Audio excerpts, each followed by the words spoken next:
जब वो ऑपरेट होते हैं तो जो ग्रिल्स लगी हुई हैं वो नीचे से एयर जो है वो क्रॉस फ्लो करती हैं बेसिकली वाटर के साथ। आपको किसने कहा वो फोर्स ड्राफ्ट कहलाते हैं? चलिए बस ठीक है बेटा, वो फोर्स ड्राफ्ट नहीं कहलाते, ठीक है ना? जी वो फोर्स ड्राफ्ट कूलिंग टावर नहीं है, ठीक है? दो तरह के कूलिंग, पानी आया उसने कूलिंग की और दरिया में चला गया या कैनाल में चला गया या अपने बाहर कर दिया, वो होता है वर्स कूलिंग सिस्टम। दूसरा सिस्टम जो होता है वो सिस्टम को क्या कहते हैं? उसको कहते हैं रिसर्कुलेटिंग सिस्टम, ठीक है? क्या कहते हैं? Recirculating system. रिसर्कुलेटिंग सिस्टम जो है ना वो ये होता है कि आपका पानी आया, ये जो हॉट वाटर है, ठीक है ना, ये आपने यहाँ लाया इसको और यहाँ आपने बड़े बड़े नोजल लगा दिए, ठीक है ना, ये स्प्रे हुआ और ये स्प्रे होता है पानी यहाँ से, ठीक है, और ये ठंडा होता है पानी, जब स्प्रे होगा तो ठंडा होगा, ठीक है? तो इसको हम क्या कहते हैं? Open spray pond. क्या कहते हैं? Open spray pond. Open spray. ये ओपन स्प्रे पॉन्ड का नुकसान भी होता है कि इसमें वाटर लॉसेस 30% से 40% तक होते हैं। 30 to 40% पानी आपका हवा के साथ, दो लॉसेस होते हैं, एक होता है एवोपरेशन लॉसेस और दूसरा होता है विंडेज लॉसेस। विंडेज लॉसेस कौन सा होता है? कि जो हवा के साथ पानी आगे चला जाए उसको क्या कहते हैं? Windage losses. तो ये जो विंडेज लॉसेस है इसमें 30 to 40% विंडेज लॉसेस होते हैं, इसलिए दुनिया भर में इसको अब इस्तेमाल नहीं किया जाता, ठीक है? उसके बाद क्या हुआ कि उन्होंने कहा कि ये नुकसानदेह है, इसमें बहुत ज़्यादा पानी ज़ाया होता है, तो इसको बंद कर दो, ठीक है? तो इसको बंद कर दिया, तो अब क्या किया उन्होंने? फिर एक कूलिंग टावर एक और उन्होंने बनाया,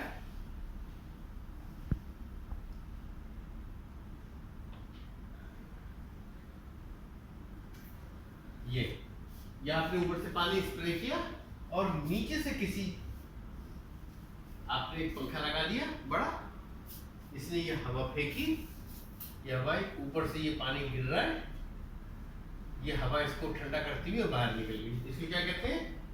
फोर्स ड्राफ्ट कूलिंग टावर। क्या कहते हैं? इसको कहते हैं फोर्स ड्राफ्ट कूलिंग सिस्टम, ठीक है? लेकिन पता चलता है कि जी इसके अंदर भी लॉसेस 25 से 30% होते हैं। तो फिर क्या हुआ? फिर उन्होंने कहा कि जी इससे बेहतर सिस्टम कौन सा हो सकता है? इससे बेहतर सिस्टम ये हो सकता है कि हम, ये फोर्स ड्राफ्ट है, हम बना दें इंड्यूस ड्राफ्ट, ठीक है? Induce draft. Induce draft system कौन सा होता है? इंड्यूस ड्राफ्ट होता है ये आपका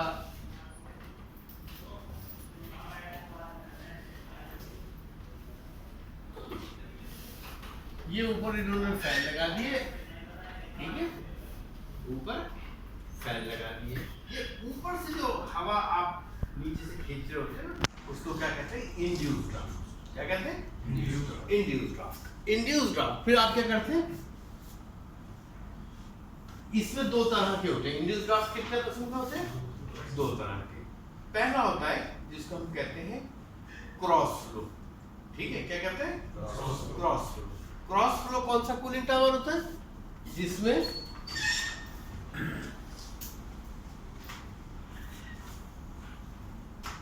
ये लूअर्स कहलाते हैं, साइडों पे जो क्या कहलाते हैं? जहां से हवा अंदर जा रही होती है, ठीक है? ये पंखे लगे हुए ऊपर, यहां से हवा दाखिल हो रही है और ये पानी ऊपर से शावर हो रहा है, आपस में एयर कांटेक्ट होता है और बाहर निकल जाता है, जिसमें ये बॉटम से लेके टॉप तक लूवर्स होते हैं, उसको कहते हैं क्रॉस फ्लो। क्या कहते हैं? Cross flow. और अगर तो ये लूवर्स खाली नीचे बॉटम में हो यहाँ तक और ये बाकी पैक हो, इसको कहते हैं काउंटर फ्लो। इसको क्या कहते हैं? काउंटर फ्लो, ठीक है? अब आपने अच्छा, इसमें वाटर जो विंडेज लॉसेस है वो कम होकर 15% हो जाते हैं, क्रॉस फ्लो में 20% होते हैं और इसमें 15% होते हैं, यानी अब विंडेज लॉसेस कम से कम होते हैं। ये तो इन्होंने डिजाइन करके दिया। आप लोगों का क्या काम है? आपका काम क्या है कि ये जो कूलिंग टावर आपने बनाया है, इस कूलिंग टावर में उसने तो आपको दे दिया, ठीक है ना,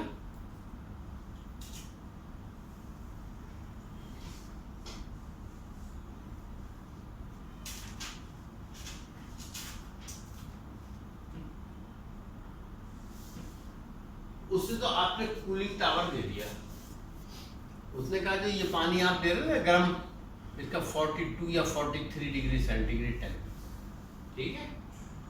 और उसके बाद आपने इसको कूलिंग टावर को चलाया और ये पानी जो नीचे जमा हुआ, ये फर्ज कर ले 29 या 35 जो भी टेम्परेचर, मतलब 5-7 डिग्री 8 डिग्री टेम्परेचर इससे कम कर रहा हूँ। अब आप उससे कुछ नहीं कह सकते, कह रहे जी कूलिंग टावर का काम ही यही है, पानी ठंडा कर दिया, उसने अपना काम कर दिया। उसको इस बात से गरज नहीं है कि पानी तो ठंडा कर दिया, लेकिन इसके अंदर जो लॉसेस है वो किसकी जिम्मेदारी है? बुनियादी तौर पर वो उसी की जिम्मेदारी, ठीक है। अगर वो नहीं करता तो फिर यहाँ के लोगों की जिम्मेदारी है उसे पकड़े। तुमसे हमने कूलिंग टावर लिया है ना, ठीक है। ऐसे ही है जैसे मैं एक गाड़ी करोला खरीदूं और वो मुझे कहते हैं कि देखें कि आपने सेल्फ लगाया था, स्टार्ट हो गई, चल भी रही है, ठीक है। लेकिन जब वो गाड़ी चल रही है और एक गाड़ी को नॉर्मली 1 लीटर के अंदर, मिसाल के तौर पर वो कहता है कि इसमें आप समझते हैं कि 15 किलोमीटर चलना चाहिए, लेकिन अगर वो 15 किलोमीटर के बजाय 5 किलोमीटर चल रही है तो ये किसका कसूर है? बनने वाले का कसूर है। आप कहेंगे इसकी मुझे ट्यूनिंग सही करके दो, मैं पागल हूँ इतना पेट्रोल जलाता हूँ, क्योंकि पानी पेट्रोल आता है पैसों से, और ये पानी आपका पैसों से नहीं आ रहा था इतने अरसे से ना, तो जो जाया हो रहा था तो जाया हो रहा था ना। आपको फिक्र थी, उसको तो सेंस ही नहीं है, और उसको सेंस इसलिए नहीं है कि उसको पता नहीं, और अगर पता भी हो तो वो कहते हैं मैं क्यों करूँ खामखा, मैंने कूलिंग टावर देना था, मेरी बात हुई थी टेम्परेचर कम करने की, वो मैं कर रहा हूँ, ठीक है ना। लेकिन नहीं, ये आपकी जिम्मेदारी है। क्या जिम्मेदारी है? आपने उसको पहले कि यहाँ पर ये पंखा लगा है ना, ये ठीक है ना, यहाँ पानी शावर में, यहाँ पर उसने आपको ड्रिफ्ट एलिमेंटर लगा के देने थे। ये ड्रिफ्ट एलिमेंटर इस नमूने के होते हैं, यानी हवा निकलती है यूं चली जाती है, पानी जो मॉइस्चर होता है टकरा के नीचे गिर जाता है, ठीक है। ये क्या था, इसको क्या कहते हैं? Drift Elementor. ये क्यों लगाए जाते हैं? कि ये जो पानी जाया हो रहा है, जो विंडेज लॉसेस है, उसको कम से कम किया जाए, उसको कम से कम किया जाए। और उसके लिए आप इस तरह के, ये बिल्कुल बराबर लगे होते हैं इस तरह से, ठीक है ना, इस तरह के लगे होते हैं, इसको कहते हैं ड्रिफ्ट एलिमेंटर। इसमें से हवा तो निकल जाएगी, लेकिन पानी की जो मॉइस्चर है वो टकरा के नीचे गिर जाएगा, तो आपके वाटर की जो लॉस नहीं आना है। एक बात। दूसरी बात ये कि वेपर्स यहां से आप देखते हैं निकलते हैं, बुखारात, एवोपरेशन करने का क्या था को, एवोपरेशन तो होगी, लेकिन एवोपरेशन लॉसेस ये तो बच गए आपके विंडेज लॉसेस थ्रू एयर जो जा रहे थे। विंडेज लॉसेस के लिए आपको इसके अंदर मैक्सिमम बैफिल्स बनानी पड़ती हैं। क्या बनानी पड़ती हैं? बैफिल्स बनानी पड़ती हैं, ठीक है ना। ये इसका मतलब ये है कि जो पानी आप ऊपर से शावर कर रहे हैं ना, उसका सरफेस एरिया बढ़ता है। जितना सरफेस एरिया बढ़ेगा उतनी जल्दी ठंडा होगा, ठीक है। जैसे चाय के कप के अंदर चाय देर में ठंडी होगी, लेकिन अगर हम उसको प्रेस में डाल दें जल्दी ठंडी हो जाएगी। क्यों ठंडी हो गई? उसका सरफेस एरिया बढ़ गया। आगे समझने बात। अब जब सरफेस एरिया बढ़ गया तो ये जो है इसके अंदर जितना सरफेस एरिया बढ़ जाएगा उतनी आसानी से हीट एनर्जी बाहर निकल जाएगी, और जितनी आसानी से बाहर निकल जाएगी उतना पानी। तो इससे आपको दोनों फायदे होंगे। पहला फायदा ये होगा कि आपका टेम्परेचर जो पहले 8 डिग्री का फर्क पड़ रहा था, इन बैफिल्स को लगाने के बाद और ज़्यादा बेहतर हो जाएगा। और दूसरा ये कि पानी जितना वाटर में कंजर्व होगा, कन्वर्ट होगा, सरफेस एरिया जितना बढ़ेगा उतनी एवोपरेशन कम होगी पानी में, उतने जो आपके वेपर से जो बन रहे थे वो कम से कम बनेंगे। तो अब आपको क्या चीजें करनी है, इसको दो बातें करनी है। पहली बात ये करनी है कि अपने कूलिंग टावर से ये बैफिल जो आते हैं, ये जो ड्रिफ्ट एलिवेटर बैफिल्स, ये तो प्लास्टिक के मेटेरियल देखिए आपने, चादरें जो होती हैं कोरुगेटेड कहलाती हैं, इस नमक कोरुगेशन वाली होती है, और ये लगा दी जाती है बिल्कुल बराबर बराबर बराबर। तो उससे ये होती है कि हवा बाहर निकल जाती है और मॉइस्चर नीचे पानी नीचे गिर जाता है। तो आप एक बहुत बड़ी तादाद पानी की यहाँ, और दूसरा ये कि दूसरे अगर ये प्रॉपर उसको कहे ना कि लगा दो जी इसके अंदर पैकिंग मटेरियल, वो नहीं लगा था, आप प्लास्टिक की शीट ले लें, उसको काट काट के लगा दें। जितना ज्यादा पानी ड्रॉपलेट्स में कन्वर्ट होगा उतनी जल्दी ठंडा, और जितनी जल्दी ठंडा हो जाएगा, जितने ड्रॉपलेट्स बनेंगे उतनी जल्दी उसमें से हीट एनर्जी रिलीज होगी और उतने कम एवोपरेशन होगी। ठीक है, ये दोनों चीज समझ में आ गई आपको? बताएं जी, आप लोग जिन्होंने चलाना है क्या चीज समझ में नहीं आई? कोई सवाल जो आपको समझ नहीं आ रहा है? सर हमारे वो प्लेट के ऊपर वाली प्लेट से लगी, लेकिन हमारे जो वेपोरेटर है वो ट्यूबुलर टाइप। हाँ, वो जो आप ऊपर वाली प्लेट्स का कह रहे थे ड्रिफ्ट एलिमेंटर, वो हमारे इंस्टॉल्ड है। अच्छा, लेकिन वो ट्यूबुलर टाइप है। आप जिस तरह बता रहे हैं कि वो क्रिस क्रॉस हों ताकि एयर निकल जाए और वाटर ड्रॉपलेट्स कांटेक्ट सरफेस पे आके जिस तरह डिस्टिलेशन में वो ड्रॉप्स नीचे गिरते हैं, वो वाला नहीं। तो क्या इसमें कोई आपकी स्टडी है कि एफिशिएंसी में कोई फर्क होगा या ये सर?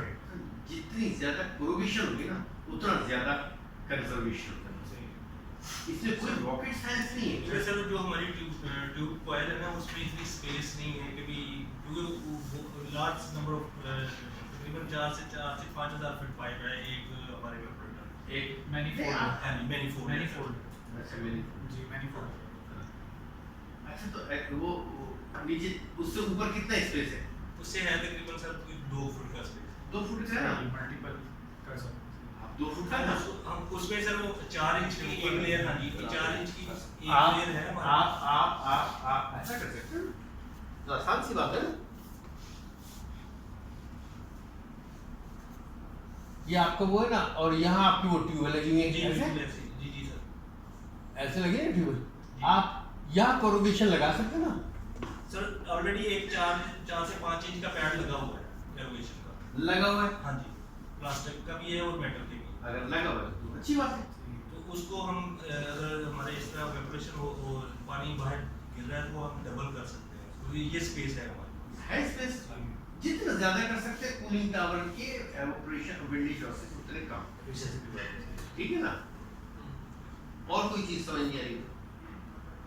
सर ये जब हम बैफल को सॉल्व करते हैं तो एयर को बेसिकली हम रिस्ट्रिक्ट कर रहे हैं, तो इससे कूलिंग टावर की एफिशिएंसी जो है वो कम होने का अंदेशा है।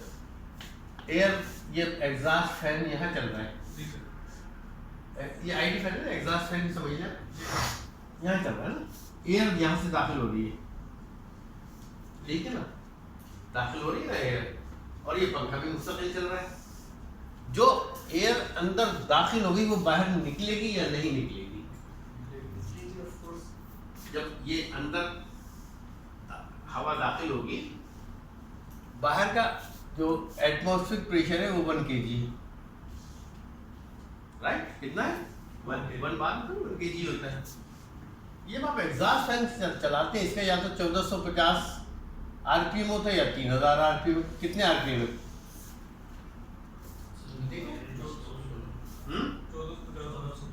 1450, इसलिए मैंने 1450 लिखा था। दोनों होते हैं वैसे, नॉर्मल 1450 आरपीएम जो है, जब आप देखेंगे इसको तो जब ये एग्जॉस्ट चलाएगा तो इसका जो ये प्रेशर है वो वैसे 14.7 होता है ना, एटमॉस्फेरिक, ठीक है, 14.7 14.7 होता। तो ये आपको नजर आएगा कि कम से कम 26 to 27 ऑलमोस्ट इतना प्रेशर होता है। जब भी तो इतनी प्रेशर से हवा निकल रही होती है, तो जो अंदर एयर दाखिल हो गई having the pressure of 26 psi, ज़ाहिर है वो 1400 से तो बाहर निकलेगी। अगर नहीं निकलेगी तो डॉक्टर साहब पार्शियल प्रेशर नहीं होगा, ठीक है ना। और बताइए जी, और कुछ क्लियर है बिल्कुल? ये मतलब ये फिर करना है ना, फिर ये करना है। अब ये तो हो गया आपके वेपर की लॉसेस को कम करना, और या विंडी लॉसेस को कम करना।